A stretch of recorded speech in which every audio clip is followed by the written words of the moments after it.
출애굽기 20장 4절부터 6절까지 보겠습니다. 너를 위하여 새긴 우상을 만들지 말고 또 위로 하늘에 있는 것이나 아래로 땅에 있는 것이나 땅 아래 물 속에 있는 것에 어떤 형상도 만들지 말며 그것들에게 절하지 말며 그것들을 섬기지 말라. 나 내 하나님 여호와는 질투하는 하나님인즉 나를 미워하는 자의 죄를 갚되 아버지로부터 아들에게로 3, 4대까지 이르게 하거니와 나를 사랑하고 내 계명을 지키는 자에게는 1000대까지 은혜를 베푸느니라. 아멘. 기도하겠습니다. 저희가 하나님의 은혜 안에 있다고 얘기를 합니다. 그 은혜 안에서 사는 것이 어떻게 사는 것이고 또 하나님께서 우리를 무엇으로 붙들고 있는 것인가를 깨닫게 하셔서 나로 인한 염려, 불안감이 아니고 은혜로 말미암은 평강이 있는 삶이 되어지도록 해주시옵소서. 예수님 이름으로 기도합니다. 아멘. 두 번째 계명은 우상 섬기지 말아라. 간단히 말해서 그렇게 얘기할 수가 있습니다. 그동안 제가 설교하면서 우상에 대해서 이제 많은 말씀을 드렸었는데 보편적으로 기독교인들에게 인식되어 있는 우상이라고 하는 건 어떤 형상을 이제 만들어서 그걸 신으로 섬긴다 이렇게 인식이 되어 있을 겁니다. 사절에서 그렇게 얘기를 하죠. 너를 위하여 새긴 우상을 만들지 말고 또 위로 하늘에 있는 것이나 아래로 땅에 있는 것이나 땅 아래 물 속에 있는 것에 어떤 형상도 만들지 말며 자 이렇게 말씀하면서 형상을 만들지 말아라 그렇게 얘기를 하시죠. 그 내용 때문에 우상을 섬긴다고 하는 것은 이제 어떤 형상을 만들어 가지고 그 형상을 신으로 섬기는 것 이렇게 이해를 이제 하게 되어진 것입니다. 이제 그것 때문에 뭐 가톨릭이 마리아 상을 만들어서 그 앞에 기도하고 이제 이러한 것 때문에 한국 교회가 가톨릭 우상 섬긴다 이렇게 이제 공박하고 비판하는 그러한 일도 있고요. 그리고 또 한국 교회 내에서도 이제 뭐 강단 십자가를 만들어 붙이는 것이 옳으냐 그러냐 이러한 문제로 부딪히기도 하고. 또 예수님 얼굴을 그린 성화라는 것도 뭐 된다 안 된다 뭐 이러한 그 다툼들이 있기도 합니다. 제가 문제 삼고 싶은 게 뭔가 하면은 교회가 그런 그 보이는 형상이라고 하는 것을 다 모조리 없애버린다고 해서 우상의 문제로부터 자유로워지는 것이냐 그건 아니라고 하는 겁니다. 그러니까 이 우상이라고 하는 게 그거예요.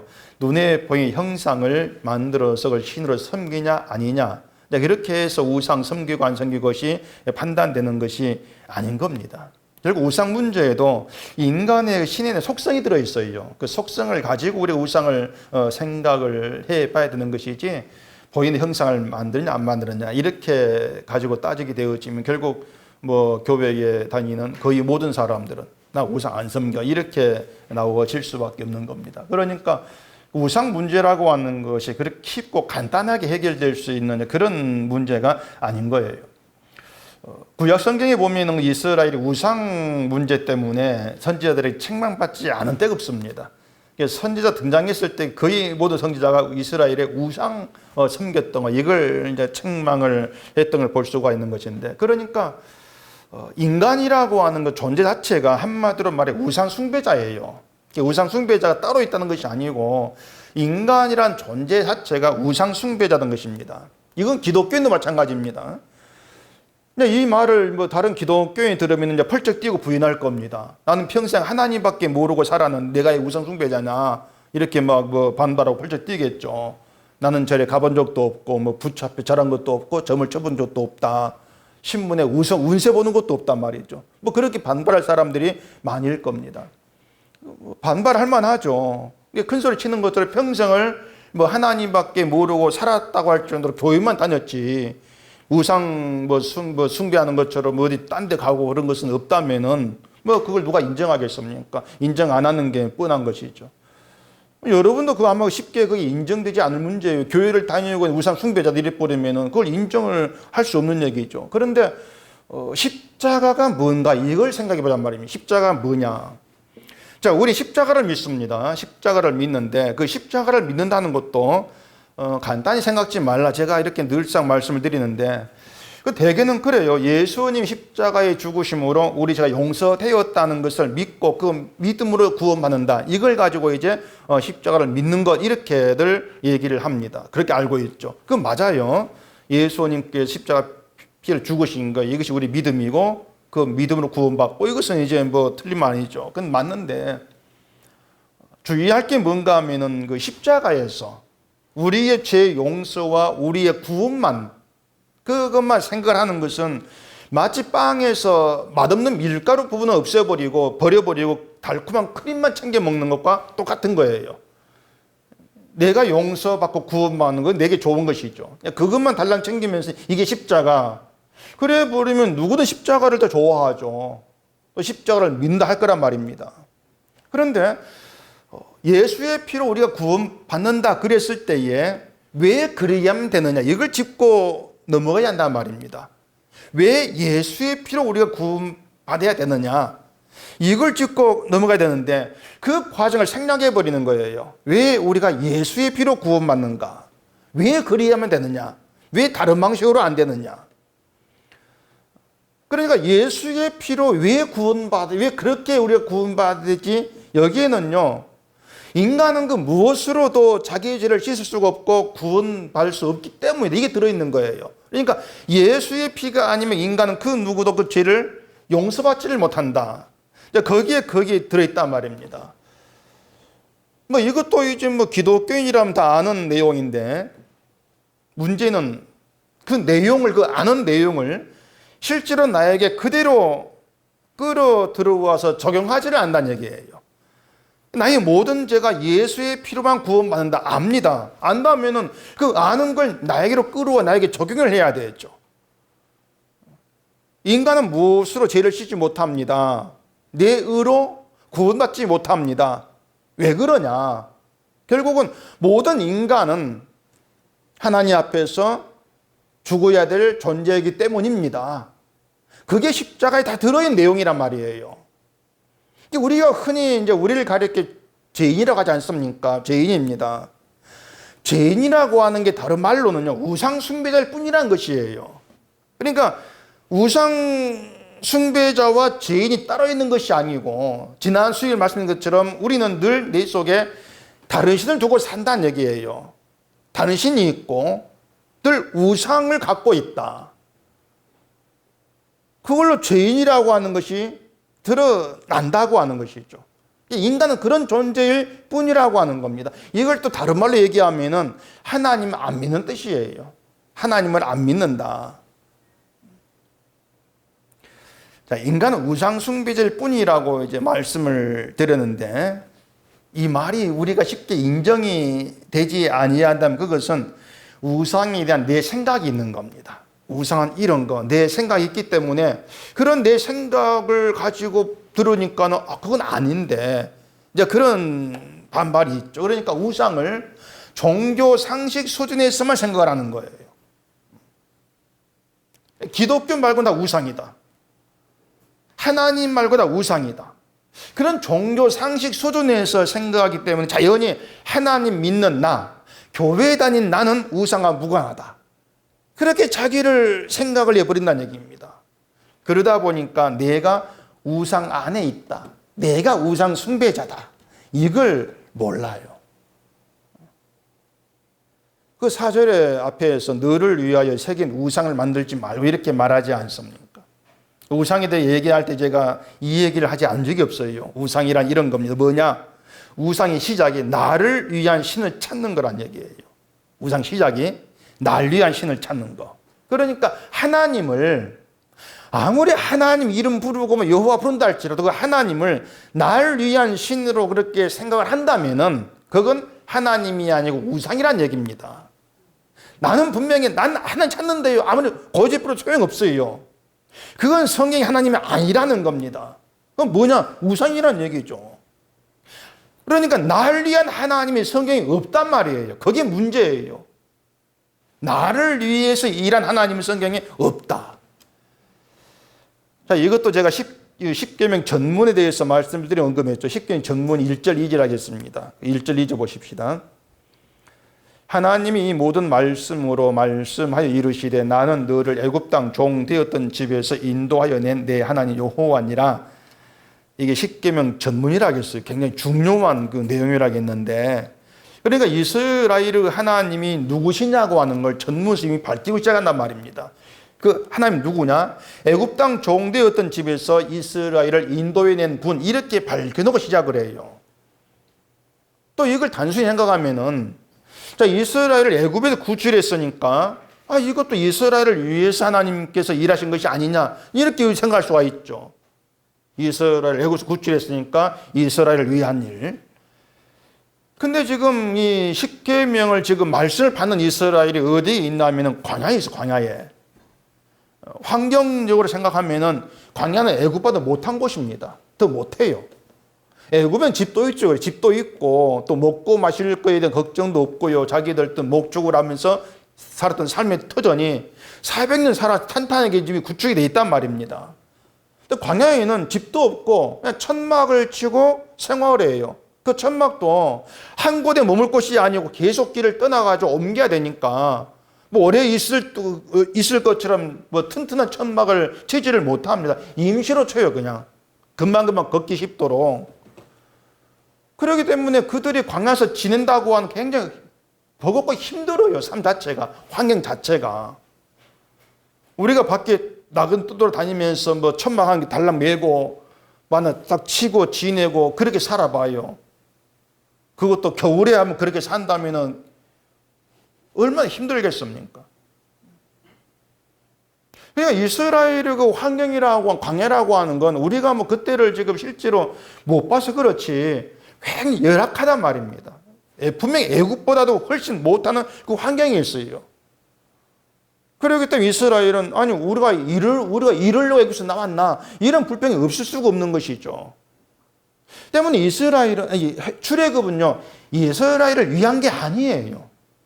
그 이스라엘을, 물론 이스라엘 어떤 영적인 면을 통해서는 그 이스라엘의 유익이 있고 이스라엘 위한 것이고, 근데 육신으로 보면은 이스라엘을 위한 게 아니에요.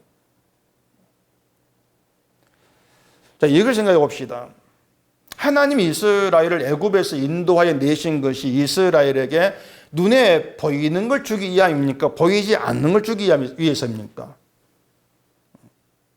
보이지 않는 걸 주기 위해서예요. 그런데 이것이 자, 예수님의 시대를 사는 신약과 비교하면 좀 애매할 수가 있단 말입니다. 왜냐하면은 예수님이 세상에 오시고 십자가 죽으심 우리가 구원을 받고 천국에 들어가게 되어지는데, 우리 천국은 안 보이는 곳이죠. 하늘의 소망이라 그 말입니다. 또 뭐 예수 안에 약속되는 부활, 영원한 생명, 영광 등 모든 건 다 안 보이는 거예요. 보이지 않는 하늘의 것이란 말입니다. 그렇기 때문에 지금 우리에게 하나님께서 우리 주신 것은 하늘에 보이지 않는 것이다. 분명히 그렇게 충분히 이해가 된단 말입니다.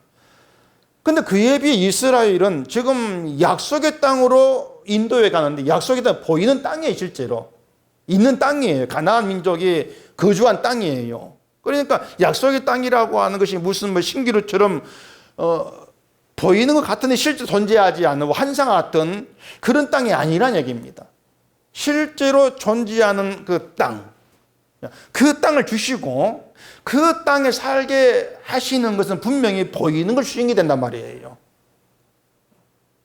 또 그 당시 이스라엘에게는 뭐 천국이란 그런 개념도 없었고 부활 영생 그런 개념도 없죠. 약속의 땅 하면 눈에 보이는 그냥 뭐 그런 땅인데, 그렇게 오면은 구약 이스라엘에게 하나님은 보이는 걸 주셨다고 할 수가 있단 말입니다. 눈에 보이는 것이니까 약속의 땅이.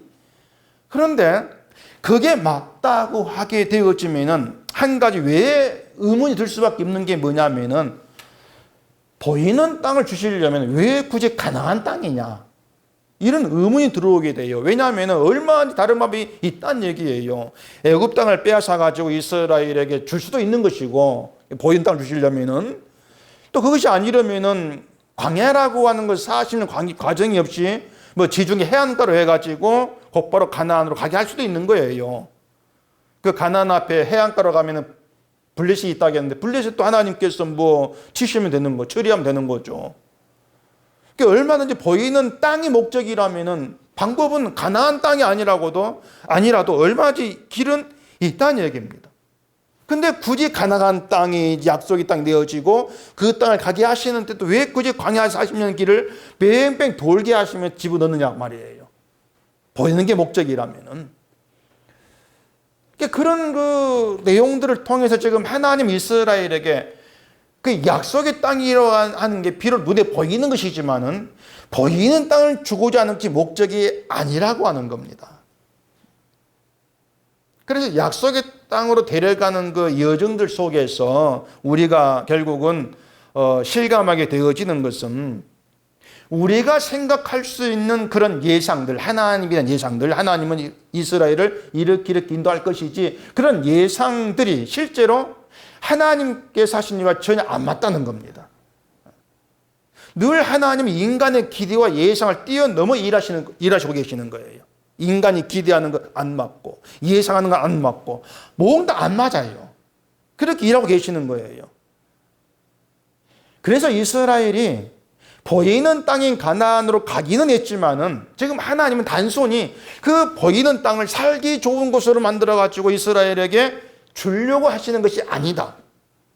그건 분명히 생각을 해야 한단 말입니다. 그걸 놓쳐버리면 결국 구약과 신이 달라져 버려요. 구약은 보이는 걸 주시고 신약은 보이지 않는 걸 주시고 달라져 버려요.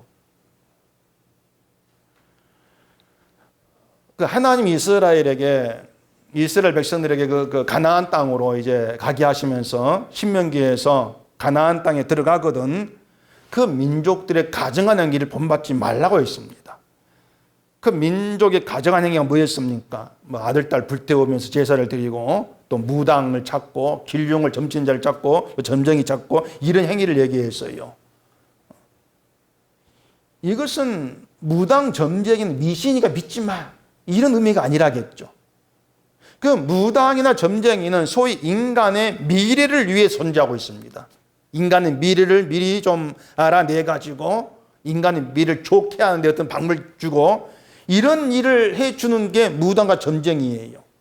미래를 알려준다. 미래를 좋게 해주기 위해서 뭔가를 알아맞춘다. 이런 일을 하고 있죠. 그 사람들이 뭐 과거도 얘기하고 현재도 얘기합니다. 아이고 당신 고생 많이 하고 살았네. 뭐 지금은 남편 없이 사네. 이런 식으로 과거 현재를 맞추면서 내가 과거 현재를 맞추면 미래도 맞추어낸다. 이제 그런 걸 보이고 있는 것이죠. 근데 사람에게는 미래에 대한 불안감이 있어요. 어느 때에 미래에 대한 불안감이 있냐면은 현재가 좋지 않다고 생각될 때 그때 미래가 불안해져요. 현재가 불안하면 미래에 대해서 당연히 불안하게 되죠. 아, 내가 지금 가난한데 내 미래가 어떻게 될까? 그런 불안감이 있게 되어지는 것이죠. 하나님께서 그 무당 점쟁이를 찾지 말라고 하신 것은 미신 믿지 말라 이것이 아니고 지금 이스라엘의 과거, 현재, 미래는 몽땅 다 하나님이 책임지고 있다는 것입니다. 하나님이 과거도 현재도 미래도 하나님께 있어요. 그게 이스라엘이에요. 그게 뭘 말하는가 하면은 보이는 걸 믿지 말라는 겁니다. 보이는 것을. 네가 지금 뭐 약하냐? 그 약한 것 때문에 미래가 불안할 거다. 그렇게 생각하지 말라는 거예요. 왜냐하면 너의 현재 미래가 난 책임지시는데 왜 보이는 것이 너의 미래를 결정할 거라고 여기냐 그 말이에요. 그건 마치 하나님 없는 것처럼 여기고 있는 것이죠. 그걸 하나님 가정한 행위 이렇게 가정한 행위다. 지금 광야는 이스라엘에게 불안한 상황입니다. 광야라는 환경 자체가 우리가 나중에 어떻게 될까 불안하고 의심할 수 있는 그런 상황이죠. 근데 하나님이 땅을 줬어요. 땅을 주셔가지고 이스라엘 땅에 들어가게 합니다. 근데 이스라엘이 뭐 하나님 말씀을 잘 듣고 해가지고 하나님 그 상으로 땅을 주고 그 땅을 들어가게 하시고 그런 것이 아니었다는 얘기죠.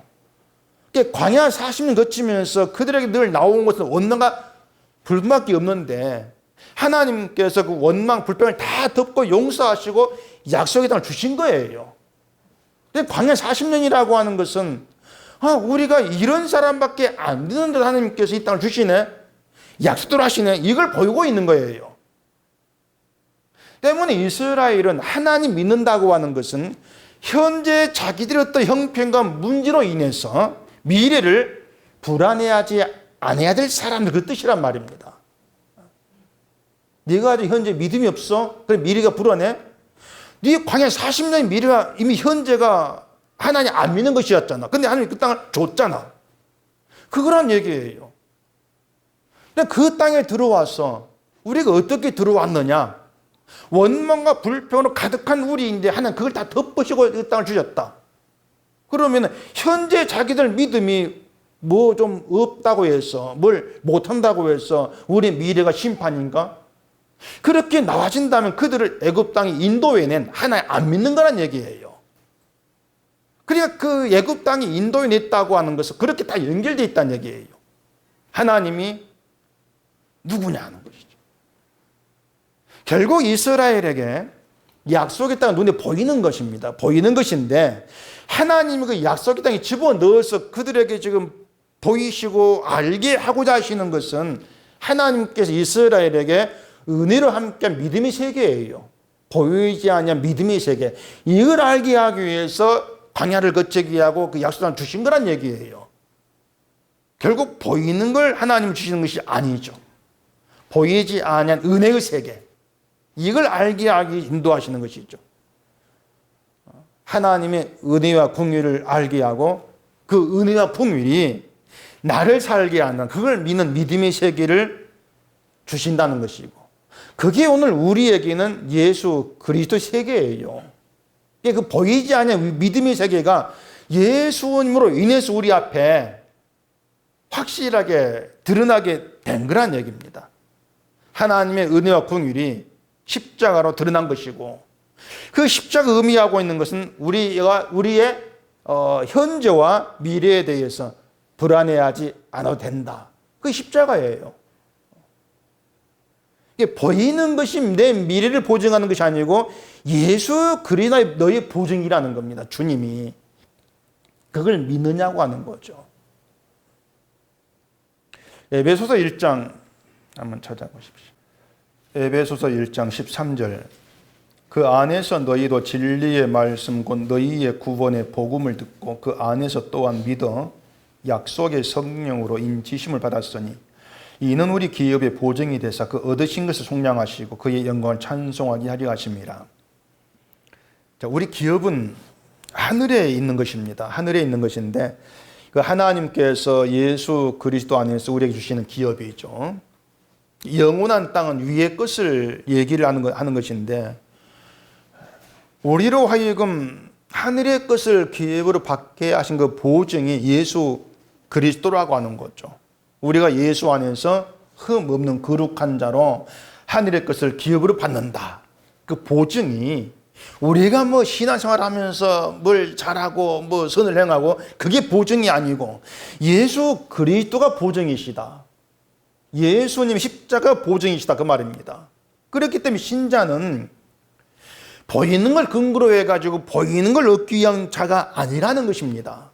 애당초부터 신자는 보이지 않는 걸 근거로 해서 보이지 않는 것을 믿는 자예요. 그게 신자예요. 그러니까 보이는 걸 근거해 가지고 보이지 않는 걸 내가 뭐 얻겠다 그것도 아닌 거예요. 믿는 것 자체가 온통 보이지 않는 것이에요. 근데 하나님 부르고 예수를 부르면서 내가 원하는 걸 하나님께 주실 수 있는 근거로 내가 이걸 했으니까 이렇게 내세운다는 것이 보이는 걸 근거로 삼으면 신앙밖에 안 되는 거예요. 보이는 것을. 그게 성경과 무관한 우상이라는 겁니다. 보이는 것을 믿는다고 하는 거죠. 보이는 걸 근거로 해서 날 위한 신을 찾고 있다. 그거예요. 4절에서 형상을 만들지 말라고 했는데 위로 하늘에 있는 것이나 아래로 땅에 있는 것이나 땅 아래 물속에 있는 것이 어떤 형상도 만들지 말며 그렇게 얘기한 형상은 눈에 보이는 겁니다. 어쨌든 눈에 보이는 것. 눈에 보인 형상을 만들어 가지고 그 형상에 절하고 형상을 섬겨서 보이는 내가 원한 땅의 것을 받겠다고 하는 거죠. 그게 종교인데 근데 그래서 우상은요 눈에 보이는 그 땅의 것을 벗어나지를 못합니다. 범위 자체가. 물론 불교에서 죽음 이후의 세계를 얘기하죠. 흔히 저승이라고 이제 얘기하는데 불교도 지옥을 얘기하고요. 또 극락도 불교 얘기를 합니다. 보이지 않는 저세상 얘기하죠. 이 극락이 뭐 기독교 얘기한 천국과 비슷한 개념으로를 이제 생각하는데 전혀 달라요. 불교의 극락과 기독교의 천국이 달라요. 근데 뭔가 비슷하다고 생각하고 있는 것은 기독교 천국을 잘못 알아요. 그래서 그래요. 그러니까 천국을 내가 죽은 이에서 가가지고 뭐 믿음 생활 잘해서 내가 살기 좋은 어떤 또 다른 생활 받는 거. 이렇게 생각하다 보니까 극락의 불경이 그것이거든요. 세상에서 뭐 선하게 살면은 뭐 부처의 공덕으로 뭐 살기 좋은 뭐 저승을 생활하고 개념이 비슷해져 버린단 말입니다. 근데 이 불교가 지옥 극락을 얘기하는데 그것이 기독교와 왜 다른가 하면은 불교의 지옥과 극락은 땅과 연결되어 있어요. 무슨 말인가 하면은 불교가 지옥 극락을 말하면서 지옥 가는 사람, 극락 가는 사람 어떻게 얘기합니까? 땅에서 생존했을 때 행위, 그것과 연결해 가지고 얘기를 합니다. 선을 행하고 덕을 쌓느냐 아니면 나쁜 짓 하느냐, 이 땅에서의 행위에 따라서 지옥과 극락이 결정되어지는 것, 그렇게 얘기하는 게 불교예요. 뭐 다들 그렇게들 이해를 하죠. 근데 기독교가 말하는 지옥, 천국은 땅과 연결되지 않습니다. 지옥은 자기 행위에 연결되죠. 근데 천국은 땅과 연결되지가 않아요. 뭐냐면 세상에서 어떻게 살았던 우리의 삶과 무관하게 오직 예수 그리스도를 믿음으로 천국 간다, 이거란 말입니다. 그게 기독교 천국이에요. 그래서 기독교의 믿음은 처음부터 끝까지 보이는 것과 무관해요. 내 보이는 행위와 무관하단 말입니다. 그걸 이해를 해야 우상 개념을 알 수가 있습니다. 형상이라고 하는 것도요, 단지 눈에 보이는 어떤 부처나 이상한 형상, 이걸 만들지 말라는 것이 아니고 눈에 보이는 것에 가치를 두지를 말라, 그 뜻입니다. 보이는 것에. 그러니까 뭐냐면은 보이는 것을 만들어 거기에 어떤 가치를 두는 것, 이걸 얘기를 하고 있는 것인데, 내가 만든 이것이 형상이 나를 복주고 내가 원하는 걸 이루게 해주는 가치가 되는 것으로 그렇게 생각을 하고 있는 것이죠. 이걸 제가 이렇게 얘기할게요. 어떤 사람이 새벽 4시에 일어나가지고 기도를 합니다. 그때 그 사람은 그 새벽 4시에 일어나서 기도한 자기의 가치를 이제 두게 되죠. 자기의 정성이 이제 들어갔다. 내 정성이 이렇게 이제 여긴단 말입니다. 그리고 하나님은 나의 그런 정성을 외면치 않고 내 기도를 들어주실 거야. 이제 그런 생각을 또 하기 십상이겠죠. 그게 뭔가 하면은요, 기도라고 하는 보이는 자기 행위가 있는 거예요. 그게 형상이 돼버리는 거예요. 기도란 행위, 이게 가치가 있는 거야. 하나님은 그런 가치는 보이는 그 행위를 보시고 복을 주신다. 이것이 바로 보이는 형상을 만들어 절하는 게 되어버린다는 얘기입니다. 절한다고 하는 게 실제로 절한다 이렇게 생각하지 마시고 거기에 가치를 둔다 그 말입니다. 가치를 둔다. 의미를 돋버리는 거예요. 그러니까 우상 개념을 그렇게 생각했을 때 과연 우상 숭배자가 아닌 사람이 누가 있냐 그 말입니다. 우상 숭배자라고 하는 것을 뭐 부처나 또 절하고 이렇게 보지 마시고 자기의 가치를 두고 보이는 걸 쫓고 보이는데 행위의 가치를 두고 이 모든 걸 통틀어 여긴다면은 모두가 다 우상 숭배자죠. 왜냐하면 사람이 자기 행위의 가치를 안 둘 수가 없어요. 다 가치를 두고 살아간단 말입니다. 인간 행위 가치가 없다 그러면 그래 안 하면 되겠네. 이렇게 생각하는 것도 내 행위에 가치를 두고 있다 그 뜻이에요. 행위를 알아주면 좋겠는데 가치 없다고 하니까 그래 안 하면 되겠네. 의기장을 놓고 있는 것이죠. 결국은 땅에 있는 인간은요, 보이는 걸 초월하지를 못합니다. 인간의 한계입니다. 보이는 것에 매일 수밖에 없는 겁니다. 보이는 걸 초월할 수 없는 우리에게 하나님은 보이는 걸 초월해라 이렇게 말씀하지를 않고 있는 거예요. 보이는 걸 초월해라 좀 이것이 아니고 보이는 것으로 되지 않는 하나님의 은혜의 세계를 믿으라고 하는 것이죠. 그게 하나님께서 가르치고자 하신 거예요. 지금까지 제가 말씀드린 것을 가지고 결론 내려본다면 인간은 우상이 뭔가를 모른다는 겁니다. 그 결론이에요. 우상을 몰라요. 이건 지금 기독교인들도 다르지가 않습니다. 우상이 뭔가를 모르고 있습니다. 우상을 모르니까 난 우상 안 섬긴다 이렇게 나오고 있는 것이지, 우상이 뭔가를 알게 되어지면 내가 우상 숭배였구나 자기를 인정하게 돼요. 그게 성령 받은 증거예요. 사실은요.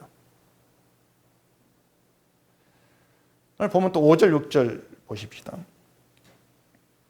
그것들에게 절하지 말며 그것들을 섬기지 말라. 나 내 하나님 여호와는 질투하는 하나님인즉 나를 미워하는 자의 죄를 갚되 아버지로부터 아들에게로 3, 4대까지 이르게 하거니와. 자, 우상 섬기는 것을 하나님을 미워하는 것으로 그렇게 간주하고 있죠. 우상 섬길 때 인간은 하나님 미워할 수밖에 없어요. 왜냐하면 날 위해서 신을 찾고 싶은데, 보이는 데 행위 가치를 잡고 두고 싶은데, 정작 하나님은 나를 위해 존재하지 아니한다고 하고 또 나의 가치하는 게 안 보신다고 하고, 그런 하나님 마음에 안 들죠. 그런 하나님 마음에 들 리가 없는 거예요. 싫은 거죠, 그런 하나님은. 그런데 그런 자의 죄를 아버지로부터 아들에게까지 3, 4대까지 이르게 한다 이렇게 말씀합니다. 그 죄를. 결국 하나님을 미워한 아버지 죄 때문에 그 아들, 그 손자까지 죄를 받는, 벌 받는다 이러한 뜻이 되어지는 거죠. 조상의 죄가 후대로 물려진다 이런 의미가 되어지는데, 이런 구절 때문에 그 죄의 벌을 그런 식으로 얘기하는 목사도 종종 있습니다. 흔히 가난을 대물림 이렇게 얘기하면서 조상의 가난이 계속 물려왔다 그렇게 얘기하고, 어떤 목사는 대물리되는 가난을 끊기 위해서는 그 방금 번제를 드려야 한다 이렇게 얘기합니다. 번제에 중요한 게 재물인데 뭐겠습니까? 지금 재물 헌금이니까 헌금해라. 그러면은 복을 받아가지고 가난 사슬 끊어진다 이런 얘기를 하죠. 이건 이제 목사란 이름만 갖고 있지 하는 거는 무당 그대로입니다. 그래서 무당이에요. 이 죄라는 게 옛날 그 연자제 아십니까? 간첩 연관되면 그 아들 때까지 연관돼가지고 치지 못하고 연자제. 죄가 연자죄도 아니고요. 아버지의 죄를 아들에게 묻고 이렇게 한다. 그 아들은 죄가 없음에 불구하고 아버지 죄 때문에 벌 받고 그러냐 말이에요. 그런 건 없죠, 성경에. 이걸 에스겔서 18장 이렇게 얘기합니다. 한번 찾아보세요. 1174페이지 구약에. 에스겔 18장 1절. 또 여호와의 말씀이 내게 임하여 이르시되 너희가 이스라엘 땅에 관한 속담에 이르기를 아버지가 신 포도를 먹었으므로 그의 아들의 이가 시다고 하면 어찌 됨이냐. 주 여호와의 말씀이니라. 내가 나의 삶을 두고 맹세하노니 너희가 이스라엘 가운데에서 다시는 이 속담을 쓰지 못하게 되리라. 모든 영혼이 다 내게 속한지라. 아버지의 영혼이 내게 속한 같이 그의 아들의 영혼도 내게 속하였나니 범죄하는 그 영혼은 죽으리라. 이스라엘의 그 아버지가 신 포도주를 먹으면은 아들이 이가 시다 이런 속담이 이제 있었다는 겁니다. 아마 그 속담이 아들의 죄를 3, 4대까지 아버지의 죄를 3대까지 아들에게 묻는다 이렇게 얘기하니까 그런 율법과 또 연관이 있지 않겠습니까? 근데 에스겔 선지자가 그건 아니라 이렇게 아니다. 아버지 영혼이 여호와께 속한 것 같이 아들의 영혼도 여호와께 속했다. 그렇게 얘기하죠. 그 말은 아버지 영혼도 아들 영혼도 자기의 죄로 죽는다 그 뜻이에요. 자기 죄로 죽는다. 그러니까 아버지 죄를 아들에게 묻는다. 이건 없다는 겁니다. 왜냐하면요, 아들에게 아버지 죄를 묻지 않아도 아버지의 죄가 아들에게 동일하게 나타나요. 죄가 똑같으니까 동일하게 드러났기에 아버지의 죄를 물받을 필요가 없이 아들도 그 죄가 나와요. 결국 아들도 아버지도 동일한 죄로 그 영혼이 죽는다는 얘기입니다. 그렇기 때문에 아버지의 죄를 아들에게 안 물어도 아들은 자기의 죄로 심판을 받죠. 모두가 똑같이. 근데 왜 우상에 대한 계명에서는 죄를 갚되 아버지로부터 아들에게까지 3, 4대까지 이르게 한다 이런 말을 하고 계시냐 그 말입니다.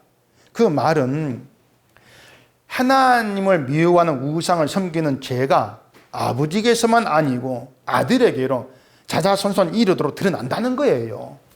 계속해서 마치 그 물려지는 것처럼 계속의 우상 섬기는 죄가 아버지만 아니고 아들에게, 손자에게, 또 그 밑 손자에게 계속 나온다는 얘기입니다. 다시 말해서 어느 시대를 막론하고 모든 인간은 하나님 미워한다는 거예요. 어느 시대를 막론하고 인간은. 그게 인간 속성이라는 것입니다. 그리고 하시는 말씀 6절에 이렇게 얘기합니다. 나를 사랑하고 내 계명을 지키는 자에게는 천대까지 은혜를 베푸느니라. 이것도요, 하나님이 그러니까 너희는 나를 사랑해라 그 뜻이 아닌 거예요. 왜냐면요, 하나님을 미워할 수밖에 없는 게 인간인데 그 인간이 하나님을 사랑한다 불가능해요. 그건 안 되는 일이에요. 하나님 미워한다는 인간이 자기밖에 모른다는 것입니다. 인간이 근본적으로 자기만 사랑하고 자기밖에 모르고 자기만이 살도 되어 있어요. 그 인간 제 선악과 먹은 습성이에요. 때문에 신도 자기를 섬길 수밖에 없도록 되어 있기 때문에 우상 찾을 수밖에 없는 거예요. 날 위한 신을. 그 인간 한계에 이걸 넘어설 수가 없는 거예요. 근데 하나님을 사랑하고 계명을 지킨다. 그게 신약에 와서 이루신 분이 예수님이란 얘기입니다. 예수님 오셔가지고 하나님을 사랑하고 계명을 지키는 것을 이루신 것이죠. 율법을 이루신 거예요. 따라서 우리가 하나님을 사랑하는 것으로 인정되는 유일한 길은 하나입니다. 예수를 믿는 겁니다. 그럴 때 그 예수 안에서 하나님을 사랑하고 계명을 지키는 자 여김받는 거예요.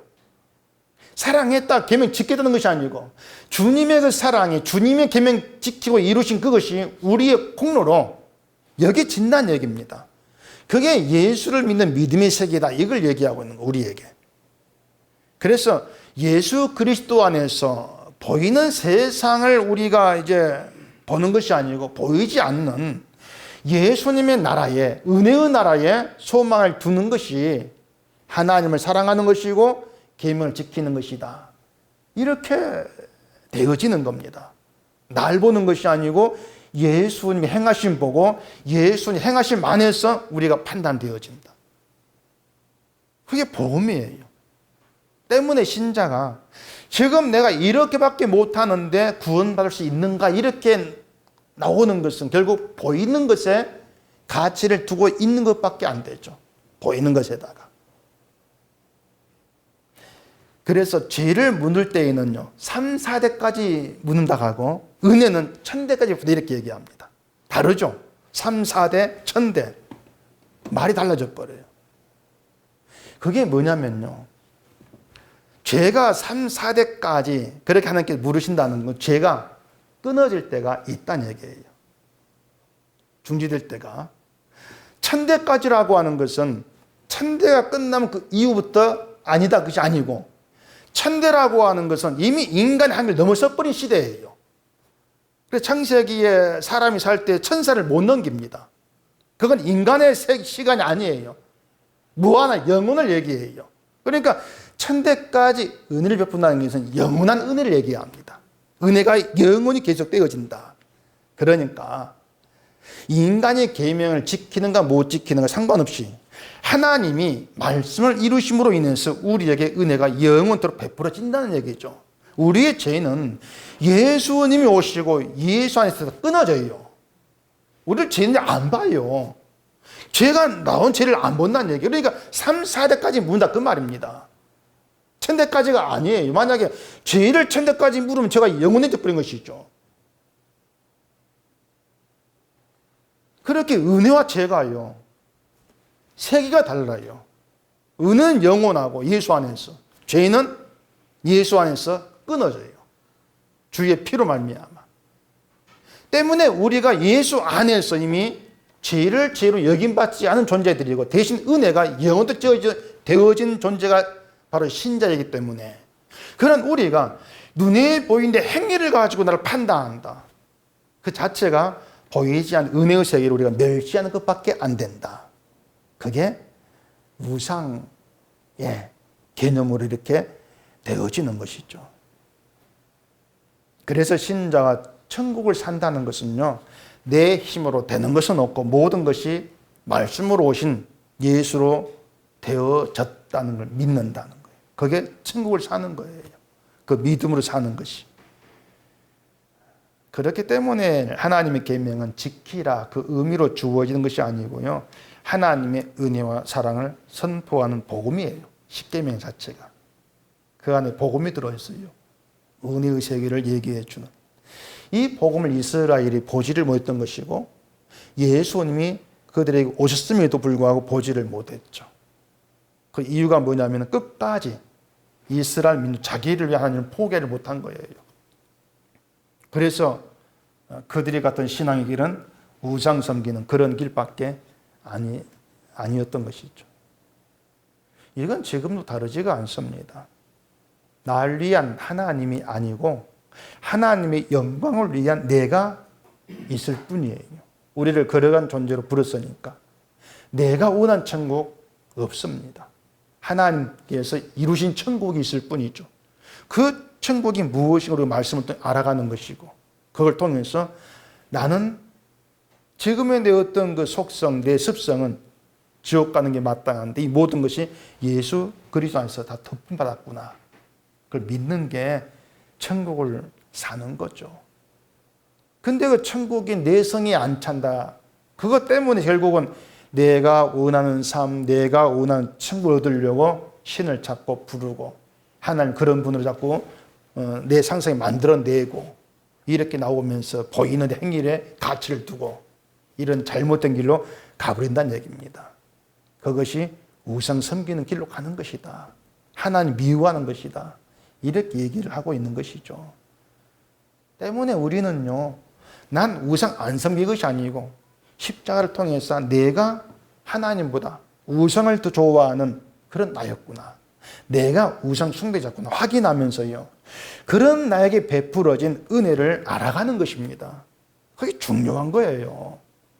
마치 은혜가 내가 받아 누리는 것이 마땅한 것처럼 보는 것이 아니고 하나님 미워하는 자인데 내 죄를 하나님께서 물어야 되는데 묻지를 아니하시고 다 덮으신 거. 아, 그게 십자가구나. 그걸 통해서 그 은혜가 영원하다는 거. 내가 그 은혜에 부름받아 나와 있다는 거. 아, 이것 하나만으로 나는 부족함이 없습니다. 고백이 나와지게 되어진다. 그게 천국을 사는 거예요. 그게 계명의 완성이에요. 그게 하나님 사랑하고 율법을 지킨 그 안에 들어있는 복된 세계 이렇게 얘기를 하고 있는 것이죠. 그러니까 우리가 늘 부지런히 힘써야 될 것이 뭐냐면은 은혜의 세계가 뭔가를 늘 우리가 알아가는 것입니다. 그건 이런 거지 뭐 이렇게 간단히 우리가 안다고 할 것이 아니고요. 은혜 세계가 뭐지? 우상 섬긴다는 이거 통해서도 아 이게 은혜 세계구나 알아가고 그렇게 해서 예수 그리스도 안에 있다는 것이 우리에게 얼마나 복된 것이고 든든한 것인가를 늘 우리가 놓치지 않은 길로 끌려간다. 그게 신자로 살아가는 것이에요. 그러니까 우상에서 자유롭지 못하는 그런 나 같은 자를 하나님께서 예수의 피로 다 용서하시고 덮으시고 영원한 은혜의 세계로 나를 집어넣으셨다. 아, 이게 복된 것이구나. 그 믿음이 이 시간 우리에게 충만해지고 그래서 그 믿음으로 끌려가면서 이게 천국이다. 그러한 고백이 나와지는 저희가 되기를 바랍니다. 기도하겠습니다. 아버지 하나님, 우리가 말씀 앞에 나오는 것이 복된 것이고 또 말씀을 통해서 하나님이 누구시고 또 예수 그리스도로 말미암은 우리의 세계가 어떤 것인가 알아가는 것이 얼마나 좋은 것인가를 또 이 시간 생각해 봅니다.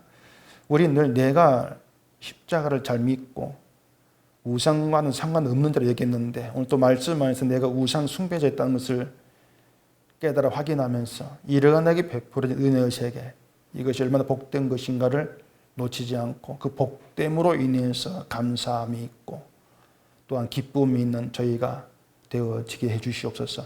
예수님 이름으로 기도합니다. 아멘.